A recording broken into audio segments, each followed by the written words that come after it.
Bisnis Corner. 98.5 FM, Apri The Mini Station. Selamat sore Apdenia, apa kabar Anda? Assalamualaikum warahmatullahi wabarakatuh. Kembali lagi Bisnis Corner setiap Kamis minggu kedua ya. Dan juga minggu keempat kita akan belajar bersama-sama dengan teman-teman dari Womanpreneur Community Chapter Semarang. Dan hari ini seperti yang sudah diinformasikan lewat sosial medianya Radio, kita akan ngobrol-ngobrol dengan ownernya dari Take One, kedai Take One. Nah ini kalau lihat wajahnya masih sangat imut gitu ya. Ada Mbak Deborah. Selamat sore dan assalamualaikum Mbak Deborah. Apa kabar? Sore, waalaikumsalam. Alhamdulillah baik Mbak Santi. Umurnya berapa sih? Baru aja 26. Baru 26. Masih imut banget ya. Makasih. Saya baru tahu loh. Saya itu sudah famous dengan namanya Take One ya. Tapi saya baru tahu, kedai Take One waktu itu ya. Jadi saya baru, Mbak Deborah yang ada di balik itu. Nah ini, nama ini sebetulnya tadi saya sama tim sudah ngobrolin ya. Kenapa namanya Take One ya? Makanan dari Jepang, makanan dari mana gitu ya. Sebelum kita biasa ya suka ice breaking seperti itu. Nah, Mbak Deborah, ini sudah kapan lahir kedai ini? Jadi kedai Take One itu mulai dirintisnya tahun 2018. Ya, 2018. Jadi nama Take One itu sendiri dari ini, dari nama kuliner yang kita angkat, Take One dari Palembang. Iya, makanya. Tapi kita bikin kayaknya itu lebih nama makanan populer. deh ya. Nah iya. Kita bikin lebih itu populer. Nama makanan ya gitu. Iya. Iya. Take One. Itu kan kalau di yang makan itu kan Take One gitu ya. Kalau ini kan Take One owner. Betul. Nah, Mbak Deborah bikin dari agak Palembang. Iya, ibu saya dari Palembang asli. Palembang kan biasanya empek-empek Mbak yang ditawarkan. Why? Itulah kenapa. Jadi kalau pempek orang-orang udah kenal nih sama pempek. Tapi kalau sama Take One, ini belum banyak yang tahu. Padahal Take One ini kuliner yang favorit saya juga gitu. Kalau dari Palembang. Jadi pesaing berat bakso kalau di sana itu. Iya, benar. Betul. Kayak ini ya, kayak bakso tapi Take One itu ya, Take One. Apa panggilannya Take One? Oke, sebutannya Take One. Nah, Mbak Deborah, ini kan masih muda ya. Kenapa sih nggak main kafe-kafean, terus coffee shop-an gitu ya? Itu kan kayaknya itu lebih milenial deh. Makanya kali ini kan kita angkat satu judul, milenial nggak suka kuliner lokal. Itu pertanyaan besar begitu ya. Iya. Kenapa Mbak? Makanya saya juga kemarin pas ngajuin judulnya itu pakai tanda tanya. Karena bener nggak sih gitu? Bener nggak sih teman-teman millennials ini nggak suka sama pangan lokal gitu? Karena kan kemarin saya kebetulan tahun 2018 itu baru aja lulus kuliah. Dan saya pas kuliah itu di Jogja, concern sekali sama yang namanya pangan lokal. Jadi ketika saya sampai Semarang itu masih sedikit ya, masih sedikit orang-orang yang membuat restoran yang konsepnya itu Nusantara. Jadi banyak yang kekinian itu dia Western atau Japanese gitu ya. Tapi saya pengen kuliner lokal kita yang sebenarnya ini kalau diomongin lokal nggak lokal Semarang ya, tapi lokalnya lokal Manado Nusantara. Gitu. Nusantara, iya. Jadi saya pengen angkat makanan lokal kita, makanan Nusantara kita yang konsepnya itu gizinya lengkap banget gitu. Karena saya waktu dulu itu concern di pangan lokal yang sehat gitu. Nah, terus kuliah apa itu waktu itu di Jogja? Saya kuliah pertanian. Iya. Masih lah ya, dihubung-hubungkan ada lah ya. Oke. masih banget. Iya, Makanan jadi yang sehat. betul. Tapi saya kemudian nggak ambil klaim kedai saya itu sehat ya.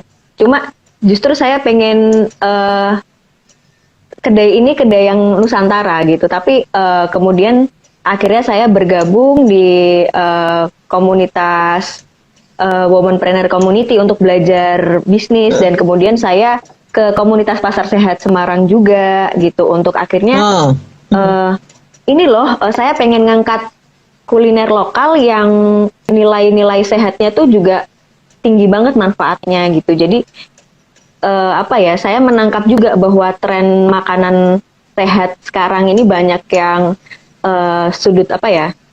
banyak yang mereka mengangkat salad, terus lebih ke western gitu. Tapi saya pengen ngangkat ini loh, kita juga punya yang lokal tapi sehat gitu. Iya. Nah ini kan syarat edukasi dong ya Mbak Deborah ya. Yang pertama adalah bagaimana mengenalkan masakan Nusantara kepada dunia milenial, yang tadi kalau Mbak Deborah sampaikan kan biasanya orang selalu munculkan di kafe dengan western dan lain sebagainya. Tapi ini nasional atau tradisional walaupun lintas pulau gitu ya. Nah yang kedua adalah identik dengan ini adalah makanan sehat gitu ya. Bagaimana promosinya atau strategi marketingnya? Karena ini penuh dengan edukasi nih Mbak Deborah ya. Iya. Jadi kebetulan waktu itu saya memang karena sudah join di komunitas Pasar Sehat, saya marketnya waktu itu jadi lebih mudah ya, lebih tertarget gitu. Jadi teman-temannya memang yang saya butuh nih gitu. Saya butuh nih makanan ini gitu, dan dia juga saya juga akhirnya menyediakan konsep yang menyesuaikan dengan Pasar Sehat Semarang yang tidak pakai minyak sawit tapi minyak kelapa, lalu ada hal-hal yang disesuaikan seperti itu. Jadi berasnya kemudian saya campur beras merah dan segala macam. Pempeknya juga kemudian saya bikin yang less gluten dan gluten free gitu. Itu teman-teman banyak banget yang suka. Jadi ini karena sudah ada komunitas tadi, pasarnya itu sudah lebih jelas ya Mbak Deborah ya? Sudah lebih jelas, jadi saya benar-benar waktu dimasuk itu efektif gitu jatuhnya. Ya, 2018 ini sudah 2021 ya, mau tinggalkan 2021 dan mau ke 2022. Bagaimana animo dari masyarakat sendiri? Dan di pandemi ini kan orang lebih sekarang tambah memilih nih untuk memilih makanan yang sehat karena berhubungan dengan amunisi tubuh ya. Betul. Jadi pas pandemi ini kita alhamdulillah banget nggak bener-bener yang bukan yang langsung anjlok gitu, karena kita memang dari awal animonya kita banyak dari Gojek, GoFood, GrabFood seperti itu. Kita bukan yang fokus di orang-orang harus datang gitu, tapi memang yang nah itu jadi jadi salah satu keuntungan juga buat kita, karena akhirnya setelah itu kita nggak begitu terdampak dan malah orang-orang mencari gitu ya, terutama ibu-ibu yang lagi MPASI itu sering banget akhirnya beli bubur Manado, terus pempek, karena pempek itu kan ikan ya, isinya ikan, lebih dominan ikan. Jadi anak-anak tuh juga suka banget nyemilin pempek, terus akhirnya makan bubur Manado gitu. Itu ada. Jadi, itu ya topping. Orang tuh nyari kemudian. Iya, bubur Manado itu sudah sehat karena bercampur dengan sayur. Kemudian toppingnya tadi ikan roya, betul? Sambal roya ya? Kalau saya kebetulan nggak pakai ikan roa, jadi saya sengaja bikin bubur Manado yang nggak autentik. Saya sesuaikan sama lidah Jawa banget nih. Jadi sayurnya saya pakai selada air, terus topping ikannya itu saya pakai bumbu pampis yang mana itu sebenarnya pampis itu Sunda ya, lebih ke Sunda. Jadi benar-benar ini bukan otentik gitu. Banyak juga teman-teman yang kemudian Saya biasanya nggak suka makan bubur Manado gitu. Tapi kalau bubur Manado yang ini saya suka gitu. Itu banyak banget teman-teman yang bilang kayak gitu. Jadi ini Saya memang rasanya sudah menyesuaikan sama disesuaikan dengan sini. lidah Semarang. Betul, betul. Oke, baik Mbak Deborah, kita akan berikan 3 voucher ya untuk Betul. Upmania yang bergabung sore hari ini, dan siapakah yang beruntung mendapatkan 3 voucher, yaitu potongan Rp20.000 ya di Betul. jajan di kedai Tekwan. Ya, baik Mbak, ini sebelum saya melanjutkan pertanyaan saya, ternyata sudah ada yang masuk, kita akan coba bacakan saja. Ini dari siapa nih? Oh, Denny. Boleh tanya dong, sharing bagaimana merintis kedai Tekwan ini, dan banyak rintangan juga nggak sih Mbak? Bagaimana menghadapi rintangan tersebut dan jadi seperti apa sekarang ini kedai Tekwan? Nah ini silahkan. Pengen tahu nih bagaimana proses perintisan lahirnya kedai Tekwan. Wah. Denny. Jadi kalau Mas Denny, terima kasih pertanyaannya ya. Jadi waktu dulu pas saya merintis kedai Tekwan itu sebenarnya itu karena cita-cita ibu saya ya. Ibu saya pengen punya kedai, kemudian saya yang diamanahi untuk mengelola. Nah, kemudian saya akhirnya mengemas itu dengan ini ya, nggak pengen seperti ya pokoknya jalan lah gitu, nggak. Saya pengen bener-bener yang ini kita kasih logo yang bener-bener bagus biar menarik. Kita pakai packaging yang oke, biar orang-orang tuh tahu dan akhirnya beli lagi gitu. Packagingnya oke, biar bisa dimakan dimanapun. Kemudian pokoknya saya main sosial media, maksudnya dari sosial media. Biasanya kan kalau ibu-ibu yang ngelola itu kurang paham gitu kalau misalnya sosial media. Nah waktu itu saya akhirnya geraknya dari kecil-kecil dulu gitu. Jadi nggak langsung. Saya dulu bener-bener yang jaga kasir, terus masih di warungnya banget gitu. Sekarang alhamdulillah udah ketemu orang-orang, dan tantangan terbesarnya tuh untuk nyari tim yang solid ya waktu itu. Jadi nyari tim yang solid, terus market yang tepat, itu bener-bener perjalanan juga kalau di kedai Tekwan. Jadi kebetulan karena di komunitas Womanpreneur Community itu ada teman yang juga tergabung di komunitas Pasar Sehat Semarang. Saya merasa bahwa kayaknya saya untuk situ gitu Kak. Dan saya juga ngerasa kayaknya saya butuh deh untuk masuk ke komunitas yang memang orang-orang pengen cari sehat gitu, pengen cari sehat dan cari lokal gitu, karena orang-orang kalau misalnya kita nggak lewat situ akan susah sekali gitu kalau nggak lewat komunitas gitu. Kalau menurut saya waktu itu seperti itu. Jadi tantangannya waktu itu benar-benar nyari market itu yang sesuai masih agak-agak susah gitu. Nah sekarang alhamdulillah marketnya udah banyak ketemu ya. Itu banyak yang dari perempuan-perempuan yang sudah berkeluarga gitu. Gitu. Tapi dengan saya tetap dengan cara yang pengen secara yang katanya milenial nih, itu saya pengen terapkan semangat milenialnya dalam melakukan peran, dalam melakukan building team gitu. Itu saya pengen spiritnya tetap milenial gitu. Itu yang saya pengen up gitu di milenial ini. Ini berarti kedainya di nuansanya juga milenial, Mbak Deborah? Iya, nuansanya milenial.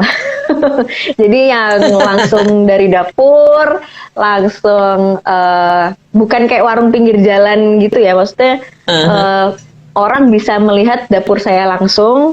Jadi orang tahu kebersihan seperti apa.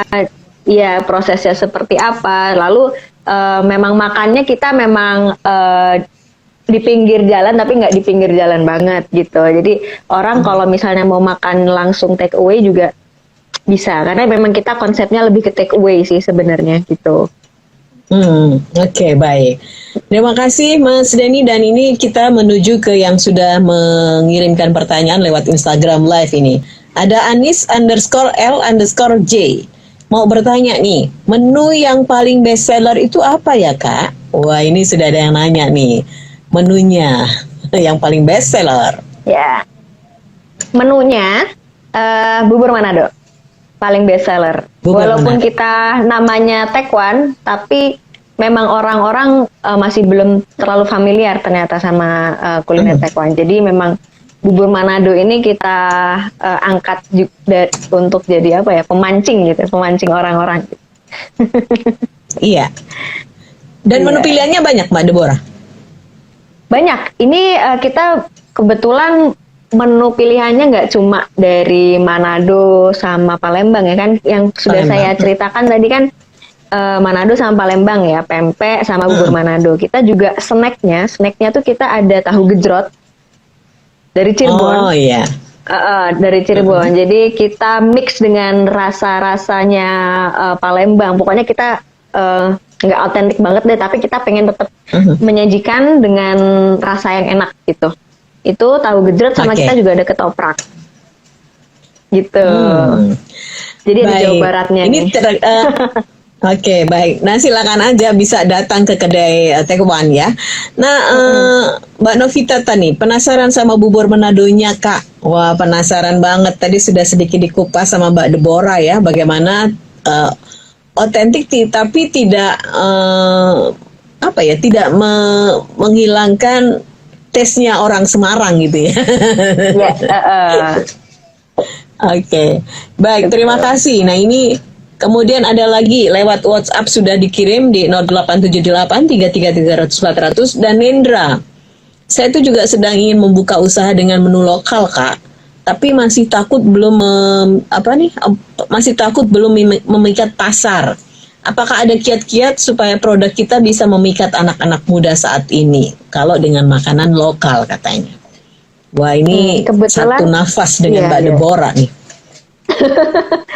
Ya. Soalnya saya yakin yang seperti saya tuh nggak cuma saya gitu. Maksudnya yang punya kepikiran untuk membangun kuliner lokal, share awareness untuk kuliner lokal dan membangun bisnis dengan itu nggak cuma saya gitu. Jadi pasti banyak yang pengen. Nah, sebelum ini saya juga riset kecil-kecilan sebelum live IG ini di akun saya. Jadi saya tanya benar-benar ke follower saya, bener nggak sih kalian itu milenial itu nggak suka sama kuliner lokal? Nah, terus ada beberapa nih yang jawab. Katanya malah begini, justru kuliner lokal itu yang ramah di dompet saya gitu. Itu ada jawaban oke. pertama seperti itu. Kemudian ada jawaban yang seperti ini. Saya suka masakan kuliner lokal ya, tapi kalau di-update di sosial media, saya lebih suka ngupdate yang lagi hype gitu. Yang lagi hype itu misalnya yang kafe-kafe kekinian, yang lebih estetik mungkin gitu. Jadi sebenarnya dari jawaban-jawaban itu saya udah bisa mewakili juga. Sebenarnya yang beli itu banyak, cuma nggak di-up aja ke sosial media gitu. yang beli itu banyak, asal harganya juga harus terjangkau dan Betul. kita tahu harus approach ke teman-teman yang seperti apa nih gitu. Kalau ini sih ada satu penyesalan dulu waktu saya membangun ini. Saya nggak benar-benar riset gitu waktu itu. Jadi asal jalan aja dulu. Iya, jadi kalau bisa riset sih. Nah, tapi seringnya memang gini, Mbak. Jadi kita riset pun banyak diminati. Itu bukan kuliner ini ya, sebenarnya bukan kuliner lokal gitu sebenarnya kalau misalnya kita benar-benar mau riset. Jadi kebanyakan mungkin yang ayam geprek, terus yang ayam-ayam gitu tuh banyak. Itu tuh banyak. Cuma kalau misalnya benar-benar yang lokal resep dari zaman dulu itu masih orang-orang belum sana. Jadi akan sangat memikat kalau misalnya kita kemudian jualan di event-event itu sangat efektif gitu. Kalau saya ya. Pameran-pameran event gitu itu ya. ikutin aja, pameran-pameran, terus kita kenalan sama orang-orang baru, komunitas-komunitas baru itu masukin aja gitu. Oke. Tapi memang penting banget ya Mbak riset. Tadi Mbak Deborah menyatakan cukup menyesal lah ya ketika mengabaikan itu. Karena itu ternyata menjadi sebuah hal yang cukup Iya. penting juga. Baik, Iya. ini ada sebi klinik ya, sebi klinik underscore official. Bubur Manadonya nggak sopan, bikin ketagihan. Wah, iya iya Itu iya iya, ancaman baru atau tuh. pujian ya? Iya. Oke, baik. Ada Biang Lala, suka banget sama bubur Manadonya, Tekwan. Oke, thank you Lala. Kemudian Iya, juga thank masih you. ada nih, siapa lagi nih? Bestseller tadi ya, sudah dijawab adalah bubur Manado. Ini Kaila di Semarang, mau tanya sosmednya apa ya Kak? Dan delivery ordernya adakah? Ada banget. Kita kita sosmednya di kedai underscore Taekwan, Takeone tulisannya. Terus kita sekarang udah ada di GoFood, GrabFood, ShopeeFood, dan bisa juga order lewat WhatsApp. Kalau rumahnya jauh biasanya suka order lewat WhatsApp gitu. Oh, di nomor berapa Mbak Deborah? Oh iya, di nomor 0821 1500 5866. Oke, 0821 1500 5866 ya. Betul, itu WhatsApp-nya. Iya, itu untuk WhatsApp-nya. Silahkan kalau mau memesan lewat WhatsApp sudah dibuka oleh Mbak Deborah. Dan ini di ojol juga ada, Mbak? Ada. Jadi dari awal kita buka tuh saya langsung kita harus di ojol. Kita harus buka di ojol. Gitu. Oke. Baik, ini sepertinya banyak penanya nih yang penasaran dengan kedai Tekwan. Anjar mau tanya, jujur saya juga belum pernah makan bubur Manado. Bedanya dengan bubur ayam biasa, apa sih? Kemudian harganya nyangkut di kantong apa ramah di kantong nih bubur Manadonya? Karena saya mahasiswa juga. Oh, Oh gitu. Nah, yang membedakan nih Mbak Deborah. Nah, iya banyak juga teman-teman yang belum akrab sama bubur Manado memang. Jadi lebih akrab sama bubur ayam. Nah, kalau bubur ayam itu kan dia buburnya nasi putih aja ya. Nah, kalau bubur Manado ini kita di dalamnya tuh karbohidratnya tuh nggak cuma dari beras. Jadi kita ada labu kuning sama jagung di dalamnya gitu. Nah, terus kemudian kita kasih sayur juga. Sayurnya kalau kita pakai selada air, tapi kalau resep otentiknya itu pakai sayur gedi. Nah, kalau sayur gedi ini biasanya sayur gedi. Oh, itu jadi, dari mana? Dari apa itu, Mbak? Jadi semacam masih satu family sama pepaya kayak caya, pepaya Jepang gitu. Tapi dia nanti ketika dimasak, kalau terlalu lama agak berlendir gitu. Nah itu jadi lendirnya itulah yang kadang orang-orang belum familiar di lidah gitu. Jadi makanya saya pakai sayurnya yang selada air karena ketika dikunyah itu krenyes dia jadi renyah gitu, masih agak seger. Nah itu bedanya dengan bubur ayam ya, dari buburnya sendiri. Kemudian kita pakai toppingnya pakai ikan. Gitu, pakai ikan. Jadi proteinnya kita dari ikan. Terus kita pakai kalau di tempat saya di kedai Tekwan kami pakai ini selain pakai topping cakalang, pampis, bumbu pampis, kita juga menyediakan topping lain untuk teman-teman vegan, yaitu kami pakai jamur pampis gitu. Ini banyak teman-teman yang vegan yang akhirnya jadi beli gitu.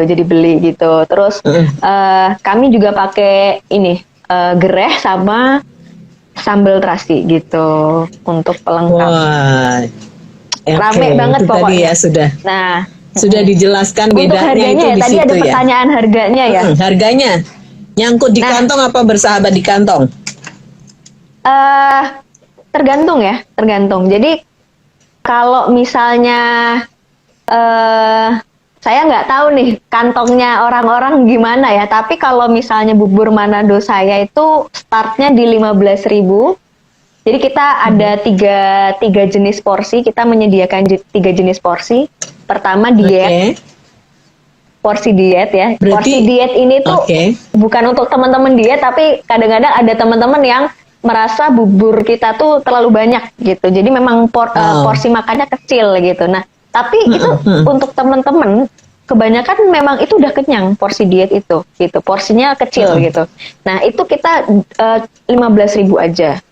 Nah, porsi 15.000, sedangnya kita oke. 20.000. Porsi kenyangnya Jumbo. kita ada porsi kenyang. Itu Oh, porsi kita kenyang, 23.000 aja. Oke, itu ya. Jadi tadi sudah disampaikan ramuannya cukup, memang kenyang banget ya makan bubur Manado itu ya, komplit soalnya di situnya ya. Iya, Baik, ini ada soalnya di pertanyaan. dalam buburnya sendiri lengkap. Betul. Anis LJ lagi ini bertanya, bagaimana cara untuk tetap stay semangat saat awal membuka bisnis bagi anak muda yang cenderung semangatnya naik turun, up and down. Apalagi awal Iya. bisnis pasti juga jalannya naik turun ya Kak. Bagaimana ini untuk bisa Betul, tetap betul. istiqomah? Oh. Semangat saya juga jujur aja kemarin naik turun juga gitu dalam menjalani ini. Tapi yang penting saat semangat kita turun, kalau bisa kita cari temen yang teman pebisnis juga. Saat itu karena saya waktu itu teman-teman banyak dari teman-teman Womanpreneur Community ya, kebetulan. Jadi Iya. waktu itu teman-teman pebisnis semua di situ. Dan apa ya, ketika kita lagi down gitu, kita sharing sama satu sama lain. Terus akhirnya kita saling ngasih feedback gitu. Dan akhirnya jadi semangat lagi. Oh iya ya, ternyata nanti dikenal-kenalin sama orang-orang yang kita nggak tahu siapa. Nah itu dan itu ternyata bisa membawa dampak yang bagus buat bisnis kita juga. Itu apa ya, istilahnya silaturahmi lah gitu. Jadi membawa berkah juga gitu. Jadi jangan sampai ketika kita udah ngerasa agak down nih, wah kita langsung. Kalau saya sih langsung cari temen buat pegangan gitu. Iya. Jadi butuh charging ya. Itu dengan ngumpul sesama teman-teman yang ada di ruas itu ya. Nah, Mbak Deborah, ini kan kemarin pandemi cukup banyak ya berpengaruh dari semua bisnis. Tetapi makanan kayaknya terutama untuk yang takeaway ini cukup bagus juga. Nah, bagaimana dengan kedai take one sendiri di masa pandemi, Mbak Deborah? Iya. Karena ya itu tadi Mbak Shanti. Jadi karena dari awal saya sudah set bahwa kita harus karena tempat saya jujur ya, tempat kedai saya itu kurang strategis kalau untuk orang datang, karena lokasi saya itu ada di seberang pintu samping Sampokong arah Papros. Oke. Jadi itu sebenarnya lajur cepat orang untuk pulang ke arah Manyaran gitu, ke arah-arah sana lah pokoknya. Nah itu kadang-kadang mereka sering kelewatan. Jadi saya udah paham tuh kayak gitu. Jadi kita langsung online aja gitu. Maksudnya kita kalau misalnya dari awal kita sudah online, sudah di GrabFood, sudah di GoFood, itu akan lebih mudah gitu. Apalagi pas saat pandemi kemarin gitu. Orang nyari makanan murah, sehat, terus yang praktis juga gitu untuk di rumah. Iya. Jadi kemarin saya juga ini buka catering harian. Oh. Itu saat pandemi juga. itu. Dan itu banyak juga peminatnya gitu, karena orang-orang semuanya di rumah. Jadi betul. catering yang selain dari menu-menu saya itu menu-menu rumahan yang lebih rumahan itu juga saya kemarin sedia. Dan itu cukup oke peminatnya sih. Sekarang sudah ada berapa karyawan, Mbak Deborah? Sekarang tim saya ada 4 tim. Wah, luar biasa. Ini anak-anak muda juga ya semuanya ya? Oh enggak, jadi yang paling muda justru saya. Justru saya di situ. Jadi ya gitu. Kebetulan ini timnya memang dari awal sudah ada semua. Alhamdulillah. Oh gitu ya. Baik, ini ada Sebi Klinik nih. Katanya Pak Ganjar pernah makan bubur Manadonya juga ya Kak? Pernah mampir juga ya Pak Ganjar ya? Iya, Pak Ganjar waktu itu mampir ke event Pasar Sehat Semarang yang kebetulan lagi digelar di Eastman. Waktu itu konsepnya kita Sunday Market Eastman. Jadi bekerja sama restoran Eastman. Kemudian di situ konsepnya temanya plant based. Jadi semua yang dijual itu terbuat dari pokoknya non daging ya, non hewani gitu. Jadi memang pasarnya waktu itu nyari teman-teman yang vegan dan vegetarian. Oh, Waktu itu Pak Oke. Ganjar datang naik sepeda, terus ya beli sama sama teman-temannya gitu, sama saya nggak tahu ya itu teman-temannya apa bukan. Gitu. Butia Sama Hendy tim juga, dari Pemprov Butia ya? Hendy juga pernah beli gitu, pernah mampir. ya karena tadi ya sebuah apa yang dijangkarkan adalah makanan sehat itu sehingga orang jadi tertarik untuk bisa menikmati itu ya, Mbak Deborah ya. Betul. Baik, betul, Mbak Deborah, betul. ini sayang banget kalau kita sudah ngobrol begini mah waktu cepat berlalu ya. Tapi apa yang mau disampaikan ini dalam sebuah bisnis itu prosesnya kedai Tekwan ini? Pokoknya kalau di bisnis kedai Tekwan ini, terutama di masa-masa yang tidak menentu ini ya, Mbak Santi. Jadi kalau menurut saya pengen mempertahankan bisnis yang sehat aja. Maksudnya saya belum mau untuk scale up secara besar-besaran. Seperti itu, saya mempertahankan dulu seperti apa yang ada sekarang. Yang penting saya benar-benar tahu bisnis ini sehat dan prospek ke depannya, dan yang jelas untuk tim saya sendiri untuk tetap kompak dan kita bisa mengejar target-target yang belum tercapai sebelumnya gitu. Karena masa seperti ini kita masih belum stabil, masih belum masa-masa pandemi ini juga masih menurut saya masih cukup mengerikan. Sebenarnya begitu. Oke. Iya. Baik, terima kasih sekali Mbak Deborah untuk insight-nya hari ini. Mudah-mudahan semangat ini juga bisa menginspirasi banyak anak-anak milenial ya. Bagaimana membuka usaha itu harus punya komitmen, kemudian tadi secara jelas pasar, and then juga bagaimana kita mencari komunitas yang satu frekuensi, begitu ya Mbak Deborah ya. Terima kasih sekali lagi. Sukses selalu. Jaga kesehatan. Terima kasih, sampai jumpa. Mbak Santi atas Assalamualaikum. kesempatannya. Waalaikumsalam warahmatullahi. Baik, amin ya, demikian tadi kita sudah berbincang-bincang dengan owner dari kedai Tekwan, Mbak Deborah. Banyak sekali yang bisa kita dapatkan ya. Yuk kita cintai makanan-makanan tradisional di Indonesia ini yang sangat banyak beragam di seluruh Nusantara. Saya Santi Rosalia pamit, sukses untuk Anda dari Up Radio. Assalamualaikum warahmatullahi wabarakatuh. Disiarkan langsung dari Menara Universitas PGRI. Up Radio. Jalan Sidodadi Timur, nomor 24 Semarang. Inilah 98.5 FM. Up Radio, the mini station.